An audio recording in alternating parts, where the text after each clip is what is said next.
بسم اللہ الرحمن الرحیم۔ شروع اللہ کے نام سے جو بڑا مہربان نہایت رحم والا ہے۔ لقد أنزلنا إليكم كتابا فيه ذكركم أفلا تعقلون۔ بے شک ہم نے تمہاری طرف ایسی کتاب نازل فرمائی ہے جس میں تمہاری نصیحت کا سامان ہے، کیا تم عقل نہیں رکھتے؟ الصلاۃ والسلام علیک یا سیدی یا رسول اللہ وعلی آلک وصحابک یا حبیب اللہ۔ الصلاۃ والسلام علیک یا سیدی یا رسول اللہ وعلی آلک وصحابک یا نبی اللہ۔ الصلاۃ والسلام علیک یا سیدی یا رسول اللہ وعلی آلک وصحابک یا محمد رسول اللہ صلی اللہ علیہ وآلہ وسلم۔ الحمدللہ الذی ہدانا لہذا وما كنا لنہتدی لولا ان ہدانا اللہ واشہد ان لا الہ الا اللہ وحدہ لا شریک لہ واشہد ان محمدا عبدہ ورسولہ۔ اعوذ باللہ من الشیطان الرجیم، بسم اللہ الرحمن الرحیم۔ یا ایھا الذین آمنوا لا یسخر قوم من قوم عسى ان یکونوا خیرا منہم ولا نساء من نساء عسى ان یکن خیرا منہن ولا تلمزوا انفسکم ولا تنابزوا بالالقاب بئس الاسم الفسوق بعد الایمان ومن لم یتب فاولئک هم الظالمون۔ یا ایھا الذین آمنوا اجتنبوا کثیرا من الظن ان بعض الظن اثم ولا تجسسوا ولا یغتب بعضکم بعضا ایحب احدکم ان یأکل لحم اخیہ میتا فکرہتموہ واتقوا اللہ ان اللہ تواب الرحیم۔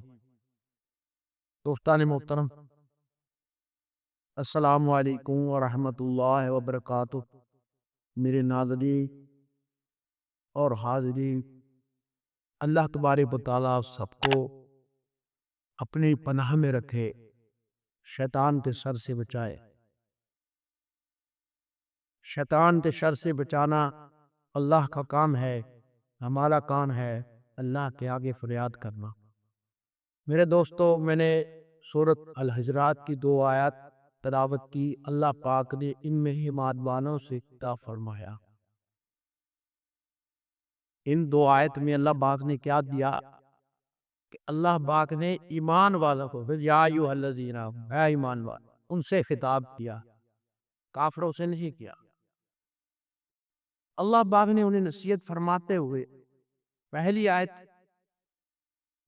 3 ایسی باتوں سے منع فرمایا جو ایک دوسرے کے سامنے ظاہر ہوتی ہے۔ وہ ہیں ایک دوسرے کا مذاق اڑانا، دوسرا عیب لگانا، مطلب ایک دوسرے پر طعنہ زنی کرنا، اور تیسرا ایک دوسرے کو برے نام سے پکارنا۔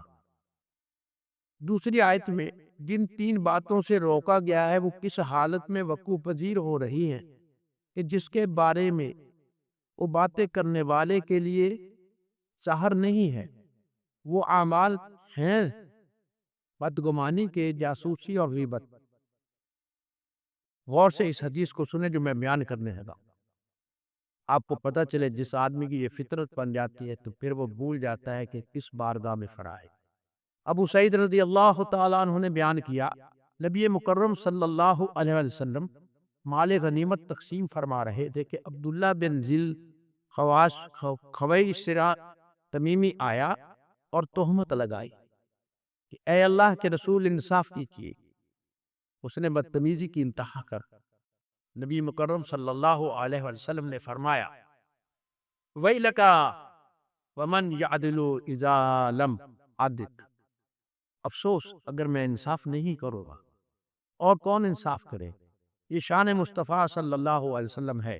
پھر سرکار دو عالم صلی اللہ علیہ وسلم نے فرمایا، اس کے کچھ ایسے ساتھی ہوں گے ان کی نمازوں اور روزوں کے سامنے ہے میرے صحابہ تم اپنی نماز اور روزے کو حقیر سمجھو گے، لیکن وہ دین سے اس طرح باہر ہو جائیں گے، یعنی وہ خوارج ہوں گے۔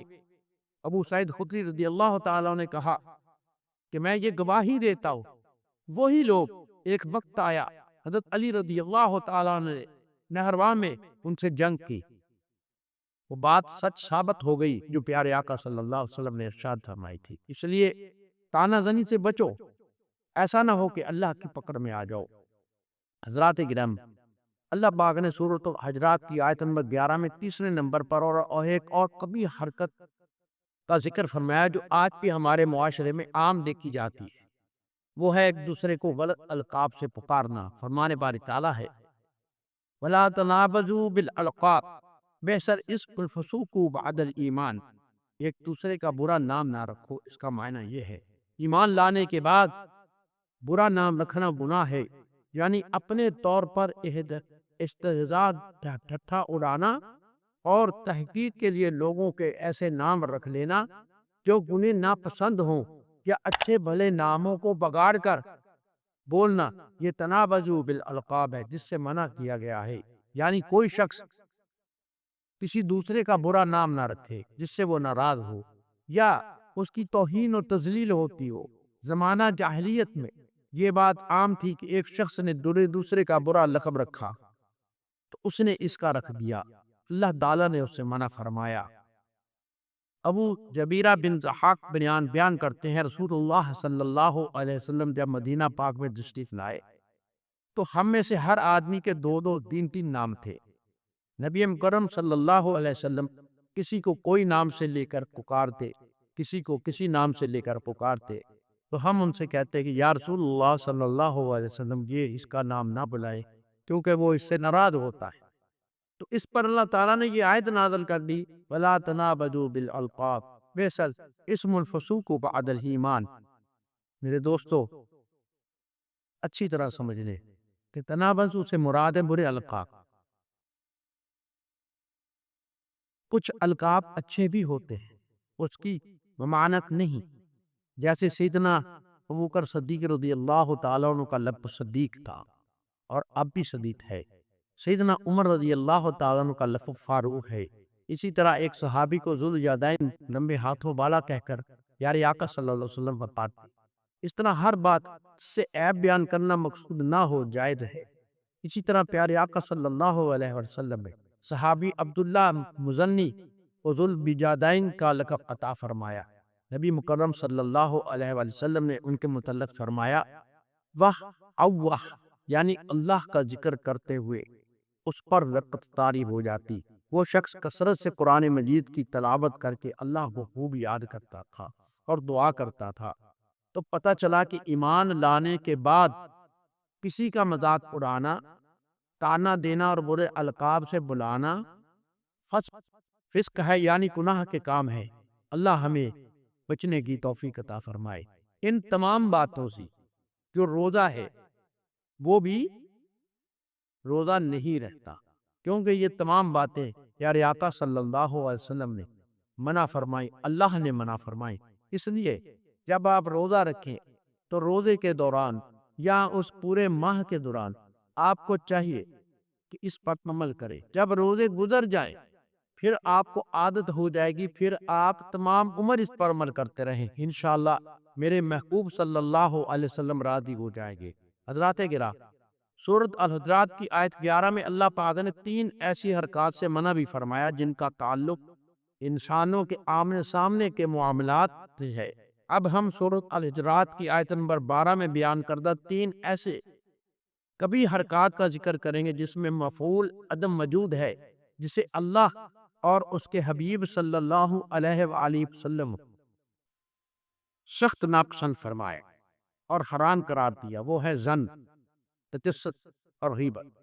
3 باتیں اگر آپ غور کریں گے تو پتہ چلے گا کہ یہ دراصل اللہ پاک نے بندے کو اعلیٰ اخلاق کی تعلیم دی ہے، اور جان لے کہ اللہ کی رحمت اس کے حبیب صلی اللہ علیہ وسلم کی نظر کرم کے بغیر اس پر عمل ممکن نہیں، کیونکہ خطاب ہی مضبوط ایمان والوں سے ہے جو بغیر کسی تردد کے اللہ اور اس کے حبیب صلی اللہ علیہ وسلم کے فرامین پر عمل کرتے ہیں۔ اس پر عمل کرنا آپ کو اللہ اور محمد عربی صلی اللہ علیہ وسلم کی بارگاہ میں معتبر بنا دیتا ہے، اور مخلوق خدا کے دلوں میں آپ کی محبت گھر کر جاتی ہے۔ اللہ پاک نے ارشاد فرمایا، یا ایھا الذین آمنوا اجتنبوا کثیرا من الظن ان بعض الظن اثم۔ اللہ اور اس کے رسول اکرم صلی اللہ علیہ وسلم پر یقین رکھنے والوں، آمنوا اجتنبوا کثیرا من الظن، بہت گمان کرنے سے اعتراض کرو اور رک جاؤ۔ اس کا معنی یہ ہے، ان بعض الظن اثم، جان لو یقین مانو کہ بعض گمان گناہ ہے۔ اللہ پاک نے فرمایا کہ بہت گمانوں سے بچا کرو، پھر اس کی وجہ بھی بیان فرمائے کہ بعض گمان گناہ ہوتے ہیں۔ اس سے معلوم ہوا کہ ہر گمان گناہ نہیں ہوتے۔ بعض الظن کا مطلب انتہائی غور طلب بات ہے، کیونکہ یہ وعدہ کرتا ہے کہ ہر گمان گناہ نہیں۔ بعض الظنی کا مطلب انتہائی غور طلب بات ہے، کیونکہ یہ واضح کرتا ہے کہ ہر گمان گناہ نہیں ہوتا، کچھ گمان واجب ہے، جیسے بندے کا اللہ سے حسن ظن۔ حضرت جابر بن عبداللہ انصاری رضی اللہ تعالیٰ عنہ سے روایت ہے، کہا آپ نے، میں نے رسول اللہ صلی اللہ علیہ وسلم کو آپ کی رحلت سے 3 دن پہلے یہ فرماتے ہوئے سنا، یموتن احد منکم الا وہو یحسن الظن باللہ، تم میں سے کسی کو اس کے بغیر موت نہیں آنی چاہیے کہ اس کا اللہ کے ساتھ اچھا گمان۔ ہم دیکھو کتنی بڑی بات ہے کہ اللہ تعالیٰ کہتا ہے کہ آپ کا یہ گمان ہونا چاہیے کہ اللہ میرے ساتھ ہے، اللہ میرے سامنے ہے، اس کے بغیر آپ کو موت نہیں آنی چاہیے۔ اے میرے صحابہ، تم اس پر عمل کرنا۔ حق تعالیٰ فرماتا ہے، نا ان ظنی عبدی بھی، میں اپنے بندے کے ساتھ ویسا ہی ہوں جیسا وہ مجھ سے گمان رکھتا ہے۔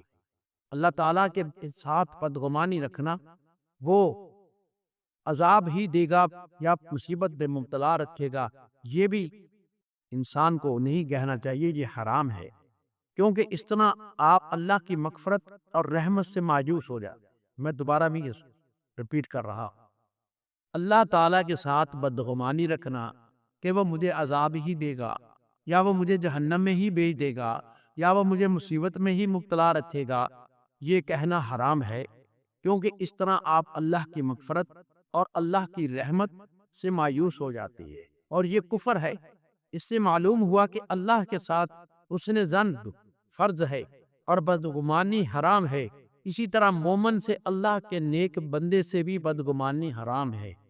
ابن ماجہ میں ہے کہ نبی مکرم صلی اللہ علیہ وسلم نے طواف کعبہ کرتے ہوئے فرمایا، تو کتنا پاک گھر ہے۔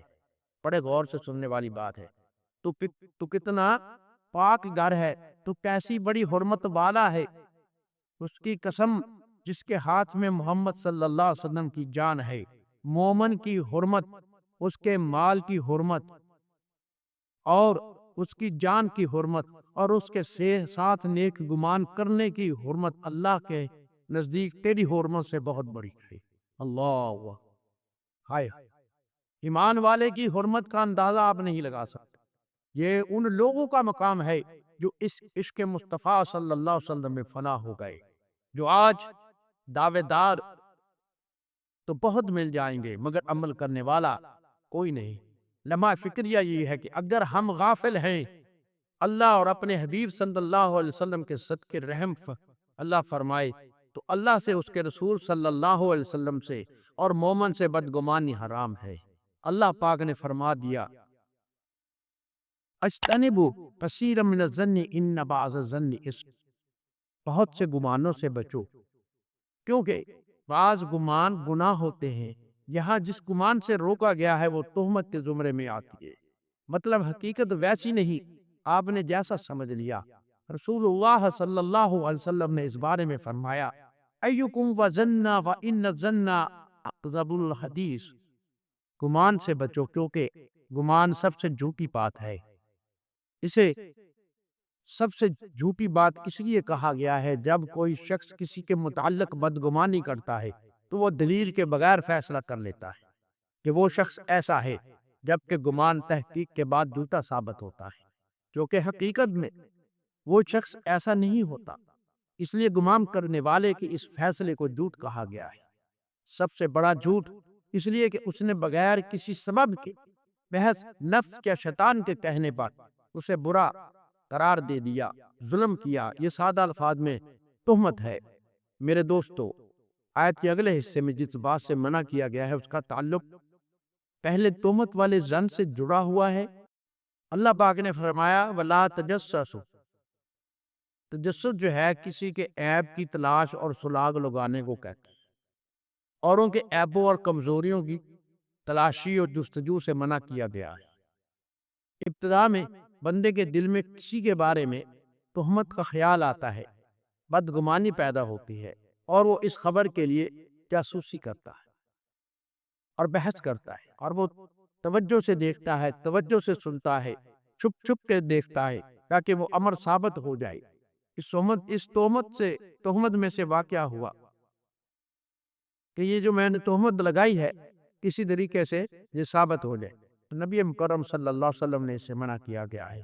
رسول اللہ صلی اللہ علیہ وسلم نے فرمایا یا معشر من امن بلسان، اے لوگو اپنی زبان سے ایمان لائے ہو، ولم یدخل الایمان قلبہ، اور حال یہ ہے کہ ایمان ان کے دلوں میں داخل نہیں ہوا۔ مسلمانوں کے عیوب کے پیچھے نہ پڑو، اے مسلمانوں تم عیبوں کے پیچھے نہ کرو، اس لیے کہ جو ان کے عیب کے پیچھے پڑے گا اللہ اس کے عیب کے پیچھے پڑ جائے گا۔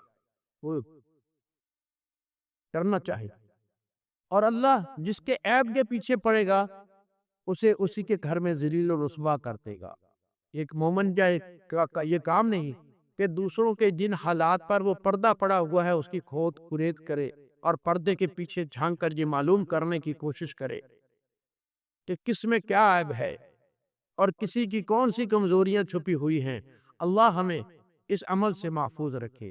اب تیسری بات جس سے اللہ پاک نے ایمان والوں کو روکا وہ یہ ہے وَلَا يَكْتَبْ عَدُكُمْ بَعْدَ أَيُحِبُّ أَحَدُكُمْ أَن يَقُولَ لَحْمَ أَخِيهِ مَيْتًا فَكَرِهْتُمْ تَنْفُرُونَ، اور کوئی کسی کی غیبت نہ کیا کرے۔ کیا تم میں سے کوئی اس کا گوارا کرے گا؟ اگر کوئی آپ کی غیبت کرے تو آپ گوارا کریں گے کہ وہ اپنے مردار بھائی کا گوشت کھائے؟ اللہ کے حبیب صلی اللہ علیہ وسلم نے فرمایا کہ اگر کوئی غیبت کرتا ہے تو اپنے مردار بھائی کا گوشت کھا رہا ہوتا ہے، اس سے ضرور تمہیں کراہت آئے گی۔ حضرت ابو ہریرہ رضی اللہ تعالیٰ عنہ راوی ہے کہ رسول اللہ صلی اللہ علیہ وسلم نے فرمایا کہ کیا تم جانتے ہو کہ غیبت کیا ہوتی ہے؟ حضرت ابو ہریرہ رضی اللہ تعالیٰ نے جواب دیا اللہ اور اس کا رسول صلی اللہ علیہ وسلم ہی وقت واقف ہے۔ فرمایا اگر تم اپنے بھائی کا غائبانہ اس طرح ذکر کرو جو اس کو ناگوار گزرے تو یہ غیبت ہے۔ عرض کیا گیا حضور دیکھیے اگر میرے بھائی ہیں وہ عیب ہو تو جو میں کہہ رہا ہوں تو کیا یہ بھی غیبت ہوگی؟ فرمایا اگر اس کے اندر وہ بری باتیں ہیں جو تم کہہ رہے ہو تو یہ بھی غیبت ہو، اور اگر یہ جو باتیں تم کہہ رہے ہو اس میں نہیں ہے تو تم نے اس وقت تہمت لگائی۔ اگر وہ باتیں ٹھیک ہیں تب بھی وہ غیبت ہے کیونکہ وعدہ سامنے نہیں ہے، اگر وہ باتیں نہیں ٹھیک تو پھر آپ نے تہمت لگا دی، دونوں باتوں میں آپ پھنس گئے۔ ایک قول ہے یہ آیت ان دو صحابہ کے بارے میں نازل ہوئی جنہوں نے اپنے ساتھی کی غیبت کی۔ اس کی وجہ یہ بنی کہ نبی مکرم صلی اللہ علیہ وسلم کا معمول مبارک یہ تھا کہ جب آپ سفر کرتے تو ایک محتاج آدمی کو دو خوشحال آدمیوں کے سپرد کر دیتی، وہ ان کی خدمت کرتا تو رسول اللہ صلی اللہ علیہ وآلہ وسلم نے حضرت سلیمان رضی اللہ تعالیٰ عنہ کو دو آدمیوں کے ساتھ ملایا کہ آپ نے ان دونوں کی خدمت کرنی ہے، یہ آپ کو کھانا کھلائیں گے، آپ کا خیال رکھیں۔